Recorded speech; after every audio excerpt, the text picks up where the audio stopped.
Army of the Dead. Let's talk about that movie. It's on Netflix, and look, I'm just gonna straight up say this. I think Zack Snyder is talented as a visual director, but as a director who wants to make scripts, the best thing that I say about Zack Snyder is he's visually good, talented, but at the same time, he's just a slightly better Michael Bay. Other than the fact that Michael Bay has the best visuals too, and with Zack Snyder, he doesn't do as bad and as silly and as sexist as Michael Bay, but it's just like, well, your scripts aren't much better and your characters aren't much better. That set aside, let's review this movie.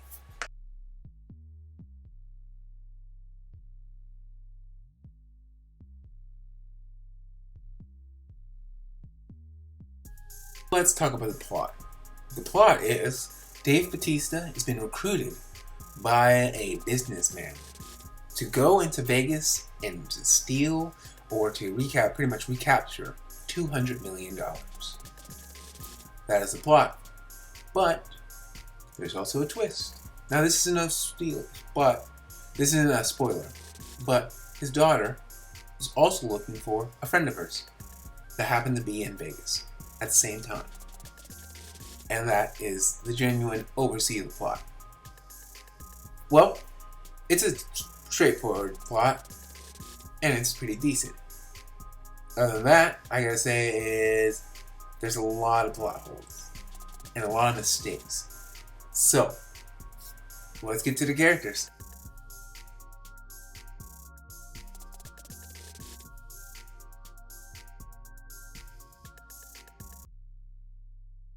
Usually I run through the characters one by one by one, but we ain't got time for that.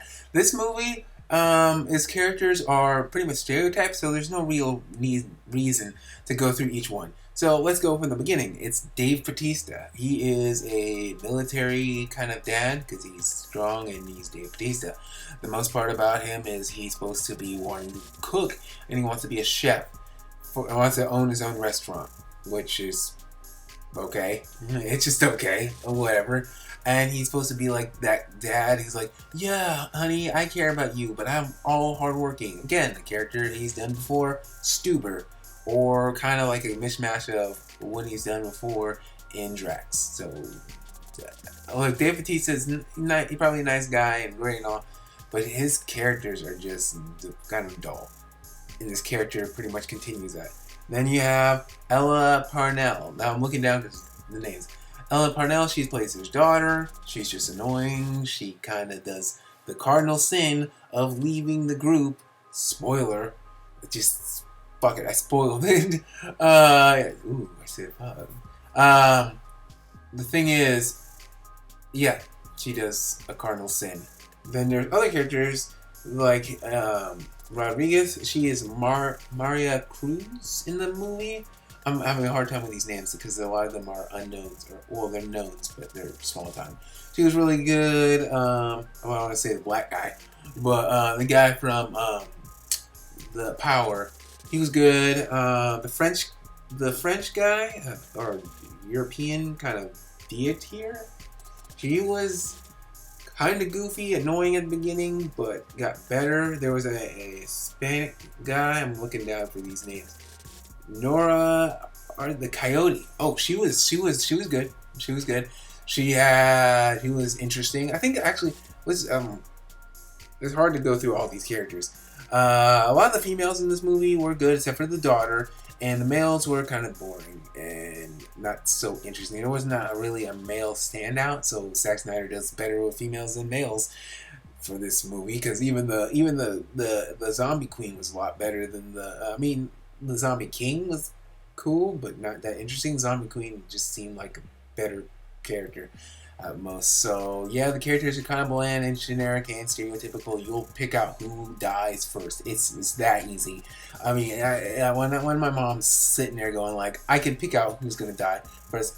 When I saw him on screen, I was like, yeah, I know you're gonna die, and it's not gonna work out for you. So that's it with the characters.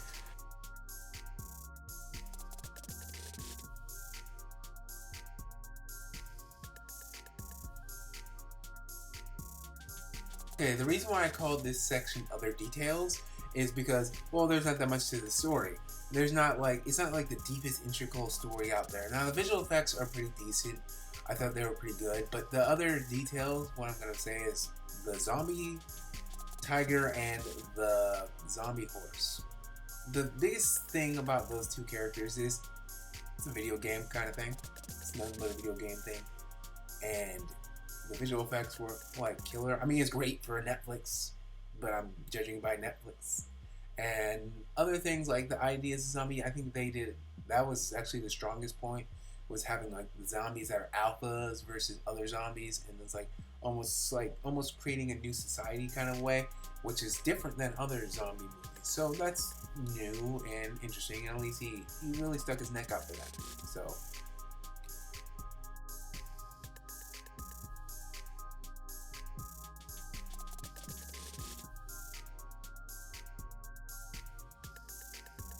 Okay, let me summarize this.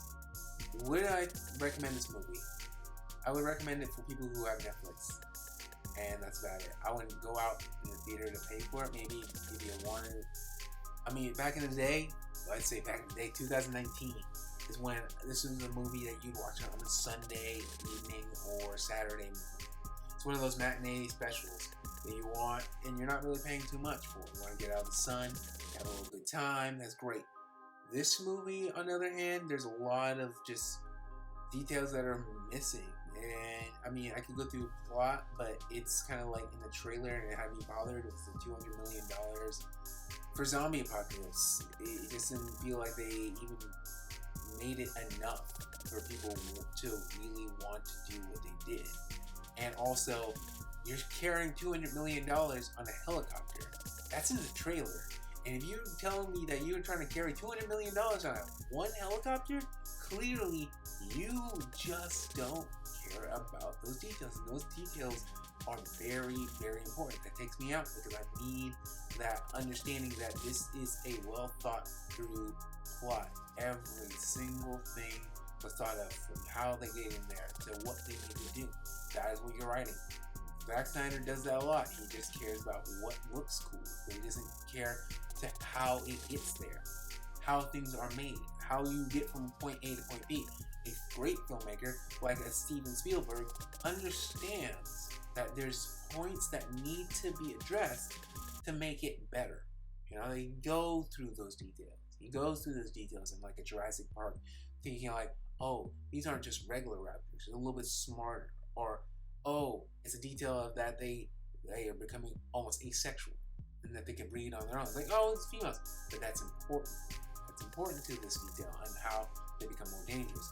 Those are details that are important to telling your story and making it better. This misses that in a lot of aspects of this movie that creates a lot of plot holes. So for all of this movie, even though I'm not giving it well praise, I do believe that he did some things that are good. From some of the characters, definitely the female characters, and some of the visual effects. Definitely a movie that's not the worst movie out there. And to judge it, it's not like the top echelon of zombie movies. There's a lot better ones, and it does feel like a game like not Evil Dead, Dead Rising. If you play that game, Dead Rising, it just feels like somebody kind of like did that, but just wanted to be more action-y. Dead Rising game. It's a game in which a news reporter tries to investigate a zombie outbreak with a camera, and he has to take pictures and fight zombies with all sorts of weapons and crazy gadgets and crazy outfits. It's pretty much that. It's one of those things that's supposed to be a joke, kind of funny, and it wasn't great with jokes, but it wasn't great with characters. It was just average. So I'm giving this movie about a 5. A 5 out of 10. It's an average movie. It's not.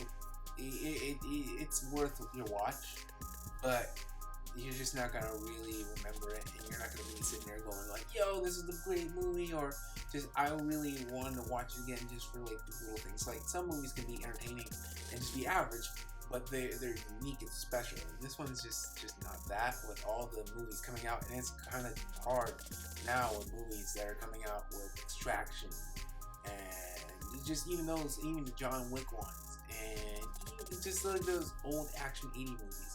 80s movies.